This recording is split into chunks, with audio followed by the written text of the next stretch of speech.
हम सब इंटरनेट रोज इस्तेमाल करते हैं, है ना? ऐसा लगता है जैसे ये कोई पब्लिक स्पेस हो, सबके लिए खुला। पर क्या हो अगर ये कहा जाए कि ये जो ग्लोबल नेटवर्क है, जो इतना आज़ाद महसूस होता है, वो असल में कुछ ही कंपनियों के कब्जे में है?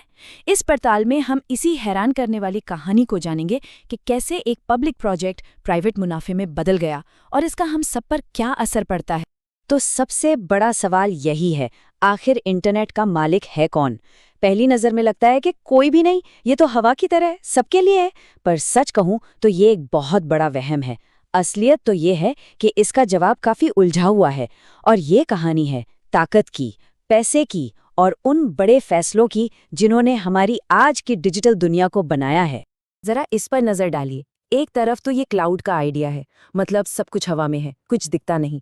और दूसरी तरफ है असली दुनिया। हकीकत यह है कि इंटरनेट समुद्र के नीचे बिछी हजारों किलोमीटर लंबी केबल से बना है, बड़े बड़े डेटा सेंटर्स हैं और न जाने कितने राउटर्स हैं। मतलब ये पूरी तरह से एक फिजिकल चीज है। और इस पूरे ढांचे का मालिक कौन? हम और आप नहीं, बल्कि प्राइवेट कंपनियां। यही वो कंपनियां हैं जो हमारी डिजिटल दुनिया की असली लाइफलाइन को कंट्रोल करती हैं। और इसे समझने के लिए ना, हाईवे का उदाहरण एकदम सही है। सोच कर देखिए, सरकार ने शुरू में हाईवे बनाए एक पब्लिक सुविधा के तौर पर। अब जरा सोचिए कि सरकार वही हाईवे प्राइवेट कंपनियों को बेच दे और फिर वो कंपनियां तय करें कि कौन फास्ट लेन इस्तेमाल करेगा और टोल कितना महंगा होगा। बस इंटरनेट के साथ भी बिल्कुल यही हुआ। जो चीज़ एक पब्लिक प्रोजेक्ट के तौर पर शुरू हुई थी, वो आज एक प्राइवेट टोल सिस्टम बन चुकी है। तो ये सब हुआ कैसे? इसे समझने के लिए चलिए थोड़ा टाइम में पीछे चलते हैं, उस जमाने में जब इंटरनेट सिर्फ एक सरकारी रिसर्च प्रोजेक्ट हुआ करता था। तो कहानी शुरू होती है कोल्ड वॉर के दौर में। अमेरिकी सेना के सामने एक बहुत बड़ी चुनौती थी। अगर कोई परमाणु हमला हो जाए और कम्युनिकेशन के सारे सेंट्रलाइज्ड नेटवर्क तबाह हो जाएं, तो आपस में बात कैसे होगी? उनका जवाब था ARPANET, एक ऐसा कमाल का नेटवर्क जिसका कोई एक सेंटर नहीं था। एक ऐसा नेटवर्क जिसे किसी भी बड़ी तबाही से बचने के लिए ही डिजाइन किया गया था। अब ये नेटवर्क इतना मजबूत कैसे था? इसके पीछे एक जबरदस्त आइडिया था, पैकेट स्विचिंग। देखिए, जैसे फोन कॉल में एक सीधी लाइन खुलती है, वैसा नहीं। ये टेक्नोलॉजी आपके मैसेज को छोटे छोटे डिजिटल टुकड़ों में, मतलब पैकेट्स में तोड़ देती है। अब हर पैकेट एक छोटे से मैसेंजर की तरह नेटवर्क पर अपना रास्ता खुद ढूंढता है। अगर एक रास्ता ब्लॉक है तो वो दूसरा रास्ता पकड़ लेता है और अपनी मंजिल पर पहुंचकर ये सारे पैकेट फिर से एक साथ जुड़ जाते हैं। मतलब कमाल की चीज थी। और हाँ, इंटरनेट से जुड़ा एक बड़ा मजेदार किस्सा भी है। वो ऐतिहासिक पल जब इस नए नवेले नेटवर्क पर पहला मैसेज भेजा जा रहा था। उन्हें टाइप करना था लॉगिन, लेकिन सिस्टम सिर्फ L फिर O तक ही पहुंचा और बूम, क्रैश हो गया। तो टेक्निकली इंटरनेट पर इंसानों की पहली बातचीत एक एक्सीडेंटल लो थी। और उस छोटे से लो के बाद नेटवर्क तो जैसे रॉकेट की तरह बढ़ गया। जरा इस ग्रोथ को देखिए।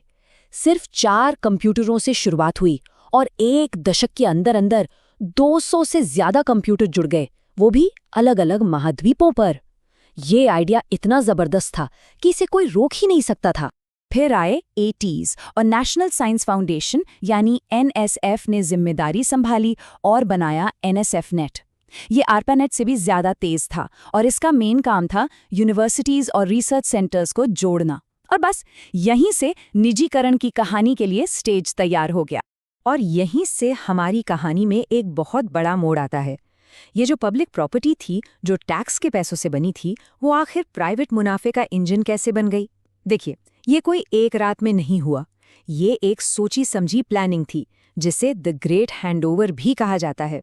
इस पूरी कहानी का जो सबसे जरूरी हिस्सा है, वो है एक्सेप्टेबल यूज पॉलिसी यानी AUP। ये एक सीधा सा नियम था।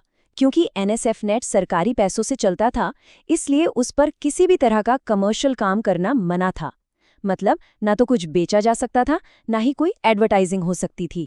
और मजे की बात देखिए, ये नियम AUP जो बिजनेस को इंटरनेट से दूर रखने के लिए बनाया गया था, उसने ठीक उल्टा काम किया। इसने मार्केट में एक जबरदस्त डिमांड पैदा कर दी। जो कंपनियां ऑनलाइन आना चाहती थीं, वो सरकारी नेटवर्क तो इस्तेमाल कर नहीं सकती थीं। तो उन्होंने क्या किया? उन्होंने अपना खुद का नेटवर्क बना लिया। उन्होंने पब्लिक नेटवर्क के साथ साथ एक पैरेलल कमर्शियल इंटरनेट खड़ा कर दिया। और जब सरकार ने देखा कि अरे, ये तो बढ़िया काम कर रहा है, तो उन्होंने धीरे से खुद को पीछे कर लिया। ये तारीख बहुत अहम है। 30 अप्रैल 1995। ये वो दिन था जब सरकार ने ऑफिशियली इंटरनेट की चाबियां प्राइवेट सेक्टर को सौंप दी। पब्लिक एनएसएफ नेट बैकबोन को बंद कर दिया गया और उसी दिन से इंटरनेट एक पब्लिक प्रोजेक्ट से ज्यादा एक कमर्शियल मार्केट बन गया। बस एक स्विच ऑफ कर दिया गया। तो इस तरह से सरकार अब सर्विस प्रोवाइडर नहीं रही, बल्कि एक मार्केट रेगुलेटर बन गई। मतलब इंटरनेट अब पानी या बिजली जैसी पब्लिक सर्विस नहीं, बल्कि एक कॉम्पिटिटिव बाजार था। तो इसका हम सब पर क्या असर हुआ? उन पुराने फैसलों का नतीजा आज भी हमारे ऑनलाइन एक्सपीरियंस पर दिखता है। ये जो हैंडओवर हुआ, ये बिना किसी नतीजे के तो नहीं था, और इसे जिस तरह से किया गया, एकदम हैंड्स ऑफ तरीके से, उसने 4 ऐसी बड़ी चीजें छोड़ी हैं जो आज भी हमारी डिजिटल लाइफ को तय करती हैं। चलिए इन चारों नतीजों को एक एक करके देखते हैं। पहला है इंडस्ट्री कॉन्सेंट्रेशन, मतलब एक पब्लिक नेटवर्क की जगह अब कुछ गिनी चुनी बड़ी कंपनियां ही सब कुछ कंट्रोल करती हैं। दूसरा है परफॉर्मेंस के मुद्दे। कभी-कभी इंटरनेट इसलिए स्लो हो जाता है क्योंकि ये प्राइवेट कंपनियां आपस में ठीक से तालमेल नहीं बिठाती। तीसरा है प्राइवेट गवर्नेंस, यानी ये कंपनियां ज्यादातर अपने नियम खुद बनाती हैं, उन पर कोई खास सरकारी निगरानी नहीं है। और आखिर में सबसे अहम, खोए हुए मौके। ये जो कोट है, ये उसी रिसर्च से है जिस पर ये पूरी पड़ताल आधारित है, और ये सच में सोचने पर मजबूर करता है। सरकार के पास एक सुनहरा मौका था कि वो कमर्शियल इंटरनेट के डीएनए में ही सिक्योरिटी और प्राइवेसी को डाल देती, पर उन्होंने ऐसा नहीं किया। उनका फोकस समाज पर नहीं, बाजार पर था। आज हम जो हैकिंग, डेटा लीक और ऑनलाइन फ्रॉड की बाढ़ देख रहे हैं, वो कहीं ना कहीं उसी खोए हुए मौके का सीधा नतीजा है। तो ये सारी बातें हमें एक आखिरी और सबसे जरूरी सवाल पर ले आती हैं। आज के दौर में इंटरनेट के नियम कौन लिख रहा है? तो इस पूरी कहानी का निचोड़ क्या है? वो ये कि हम सब जो इंटरनेट रोज इस्तेमाल करते हैं, वो कोई अपने आप बनी चीज नहीं है। इसे सोच समझकर लिए गए फैसलों ने बनाया है। खास तौर पर उस फैसले ने जिसने एक पब्लिक रिसर्च प्रोजेक्ट को एक प्राइवेट मुनाफे वाले बाजार में बदल दिया। और उस फैसले का असर हम हर क्लिक के साथ महसूस करते हैं।